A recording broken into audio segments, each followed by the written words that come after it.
Salut à tous, bienvenue dans cette nouvelle vidéo. Aujourd'hui, on va parler des trajectoires de vol aléatoires, donc le genre de choses que on peut avoir, par exemple, si on tire du pigeon, du perdreau, mais je pense que c'est aussi valable pour des gibiers au sol, type lièvre, etc.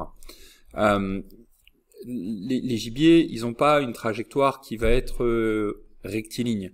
Hein, on n'est pas dans un monde comme celui du ball trap, où vous avez un lanceur qui vous envoie un plateau qui va de la gauche vers la droite et qui va avoir sa trajectoire courbe classique. Toutefois, si on observe les gibiers dans la nature, on se rend compte que la trajectoire de vol, elle n'est pas comme ça. Hein, c'est pas du zigzag totalement incessant. On a plutôt des vols qui vont avoir des grandes courbes de ce genre, ou alors un lièvre qui va partir devant vous. Il va s'enfuir, et puis voilà, il va y avoir des changements de trajectoire un peu brusques, mais on n'est pas dans un monde où c'est comme ça, quoi. Hein.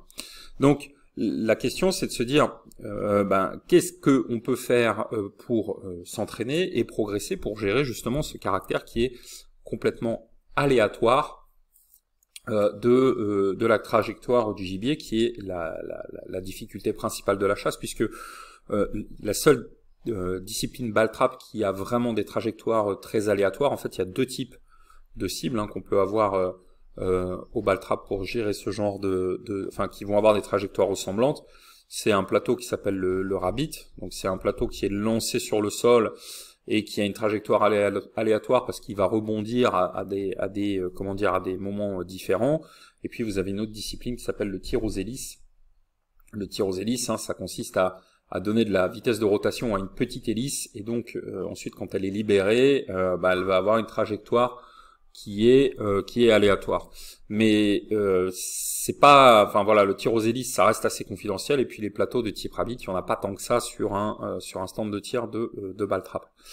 Donc qu'est-ce qu'on peut faire chez soi? On peut tout simplement travailler avec un petit pointeur laser pour progresser dans la gestion des trajectoires de gibier aléatoires. Donc comment faire et à quoi ça ressemble? Alors je vous montre un site qui est bien connu, qui est Amazon. J'ai tapé pointeur laser, et dans les pointeurs laser, on peut ainsi voir un certain nombre de matériels qui sont relativement économiques, et vous pouvez vous équiper avec quelque chose comme ça, qui va être cylindrique, vous voyez, qui a un prix qui est relativement modique. Donc l'idée, c'est de prendre votre fusil, bien sûr décharger chez vous, vérifiez bien une fois, deux fois que le fusil est déchargé. On va prendre le cas d'un fusil superposé classique, et ça va être venir d'y mettre avec l'aide d'un petit ruban adhésif votre pointeur laser. Donc je vais le faire ici en bleu, donc on peut le fixer soit sur le côté, mais je pense que sur un superposé, le plus simple c'est de le fixer comme ça en dessous ici, avec un petit coup de scotch que je vais faire ici en vert. Alors si vous avez peur d'avoir du scotch qui est difficile à enlever, utilisez du scotch de type électricien, qui est un scotch qui est beaucoup plus plastique et qui va s'enlever sans normalement laisser des petits morceaux, ce qui peut arriver si vous prenez vraiment du scotch, le scotch classique que l'on utilise, le rouleau de scotch classique. Il vaut mieux avoir de l'adhésif spécial électricien. Et puis vous allez avoir donc votre pointeur laser qui est juste en dessous, qui va envoyer son point lumineux, ok? Et donc l'idée, c'est tout simplement chez vous d'imaginer de vous mettre face à un mur, ok, face à un mur. Donc je schématise un mur en face de vous, et sur ce mur vous allez fixer un carton, un grand carton que vous récupérez, que je fais ici en vert, et sur ce carton vous allez dessiner plusieurs trajectoires qui ressemblent à des trajectoires un peu courbes, comme ceci, comme ceci, comme ceci. Enfin voilà, vous en faites un certain nombre, et vous allez tout simplement vous entraîner chez vous en vous positionnant face au mur, fusil déchargé, je le répète, vous allez vous positionner comme ça face au mur.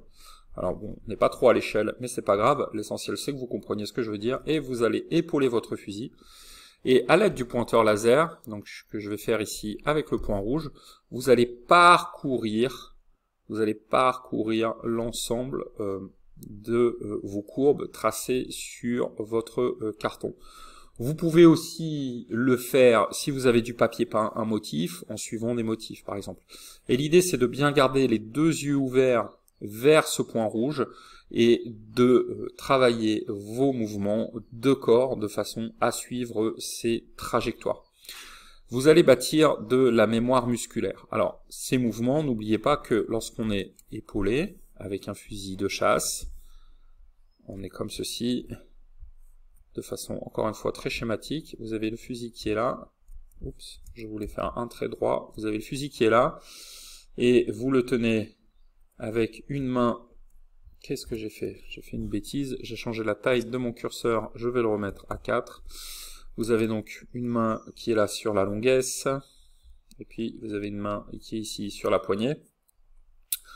Les mouvements, c'est que, en fait, la clé du succès, c'est de comprendre que sur l'axe horizontal, c'est votre bassin qui doit travailler en faisant des rotations, et que sur l'axe vertical, ce sont vos bras et les abdominaux, les dorsaux et les bras. Okay, et donc, ce qu'il faut comprendre, c'est que c'est le principe un petit peu de la tourelle.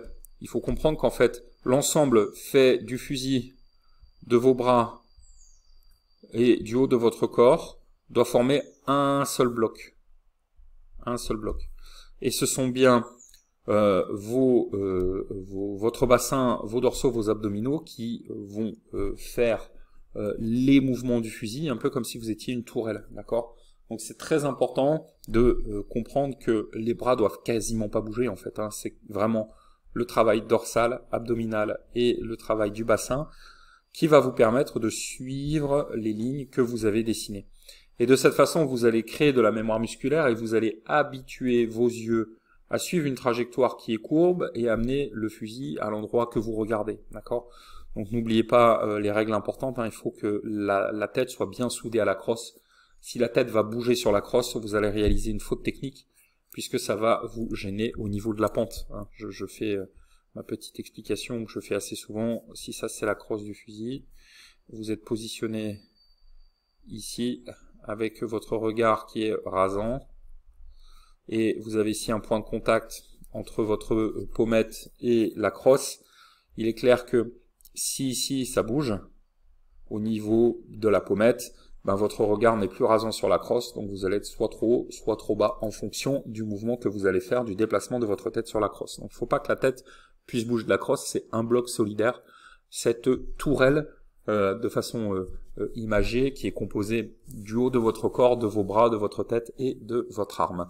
Et donc vous allez comme ça pouvoir travailler les trajectoires courbes en travaillant au niveau bassin, au niveau abdominal, au niveau dorsal, et pouvoir suivre les trajectoires courbes que vous avez tracées. Alors bien sûr, vous pouvez suivre plusieurs chemins. Vous pouvez suivre ce chemin ici comme ça en suivant la trajectoire, mais vous pouvez tout à fait faire ça et repasser sur l'autre et redescendre. Et vous pouvez combiner comme ça et imaginer des trajectoires qui sont variées. Alors vous pouvez le faire en étant en position de départ épaulée, mais vous pouvez aussi le faire en position non épaulée. Donc vous allez épauler votre arme et ensuite parcourir le